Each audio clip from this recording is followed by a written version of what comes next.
Eh bien bonjour. Comme la mode actuelle est au cours en ligne et à distance, eh ben, je profite de mon installation pour vous proposer un petit texte en hiéroglyphes qui vient du livre de l'Amdouat. C'est la conclusion de la troisième heure. Alors j'espère que vous serez un petit peu indulgents parce que je fais ça en direct. Et en conséquence, eh bien, je vais avoir quelques hésitations et quelques mots de vocabulaire ou de précision qui ne seront pas totalement adéquats. Donc voici le texte que je vous propose de voir pour aujourd'hui.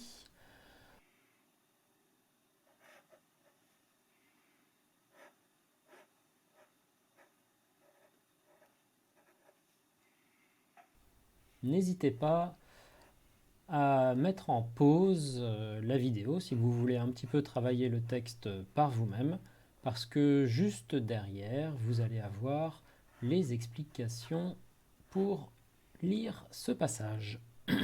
Donc on attaque. Je termine mes derniers petits signes, j'ai presque plus de place. Ça va être tout juste, tout juste. On reconnaît donc ici IU en début de proposition. Là, probablement qu'on reconnaît RER. Ici, Medou. Pen. Aussi, alors est-ce que c'est... Là, ça peut être un petit peu difficile. Est-ce que c'est un verbe ou un nom M1 avec un déterminatif? On va peut-être laisser ça un peu de côté pour l'instant. Ici, on reconnaît normalement un classique, c'est doua.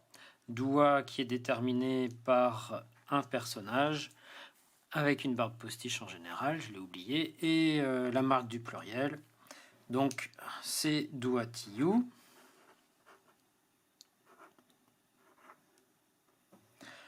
Et il reste ici, là où il y a un petit creux qui n'est pas forcément facile à reconnaître. Avant douatiou, on voit probablement la préposition rare. Et ici, c'est malheureusement un petit peu compliqué. En plus, il manque une lettre, puisque on a en fait la préposition M et le verbe 1R.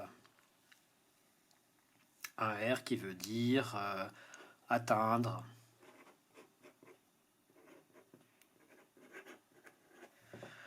Atteindre, monter, gravir. Ici, je vais retenir probablement le sens de atteindre. Une fois qu'on a ça, on a ici rare. Rare qui veut dire apprendre, savoir. Retenons donc savoir. Qui va nous poser un petit souci. Parce que selon la forme 7GMF, ou 7GMF d'une façon générale, ce qui suit devrait donc être son sujet. Et on aurait donc une affirmation concernant des paroles qui savent. Cette parole, c'est.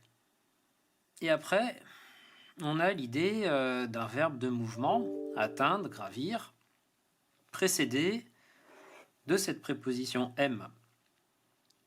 Donc là, on est quand même tenté de voir un M plus infinitif, qui est la façon de faire le progressif pour les verbes de mouvement.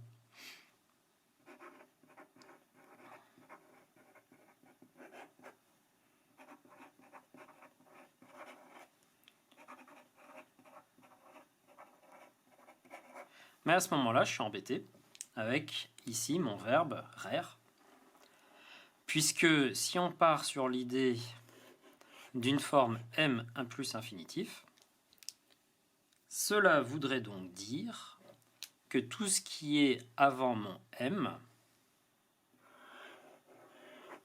consiste en fait en un sujet, un groupe nominal sujet.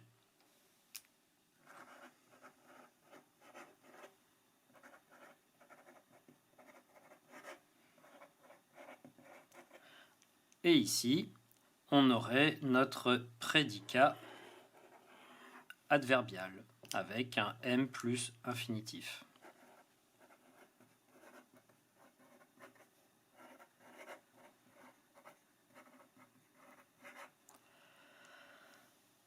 Et il faut donc transformer tout ceci en un groupe nominal sujet. Et la façon la plus facile, c'est de considérer ici notre RER, non pas comme le verbe savoir, mais comme un verbe qui a été substantivé pour vouloir dire celui qui sait. Donc généralement, quand on substantive un verbe, on lui rajoute un ou qui marque cette substantivisation. Et à ce moment-là, on se retrouve avec un sujet reru medupen, celui qui sait cette parole, avec le iu qui nous en fait un début de proposition adverbiale. Et celui qui sait cette parole, qu'est-ce qu'il fait? Eh bien, il est en train d'atteindre, d'aller vers, de gravir auprès de ceux qui habitent dans la douate. On obtient donc une phrase adverbiale avec une forme M plus infinitif qui marque le progressif, avec les verbes de mouvement. C'est la même chose qu'en fait her plus infinitif, sauf que her plus infinitif, c'est pour des verbes qui ne sont pas de mouvement, et M plus infinitif, on est dans l'action du mouvement. Et cela finit donc par nous donner celui qui sait cette parole est en train d'atteindre, d'aller vers, auprès des habitants de la douate. Il y a de grandes chances qu'il faille le comprendre en fait dans un contexte futur. On rappellera qu'il n'y a pas de passé, présent, futur clairement distinguable. Ce progressif peut être dans un événement ou dans une considération future, ce qui paraîtrait plus logique dans ce texte, qui aurait pour volonté d'affirmer que celui qui connaît les paroles qui ont été dites probablement auparavant, eh ben celui-là sera capable d'aller auprès des habitants de la douate et donc de devenir un bienheureux.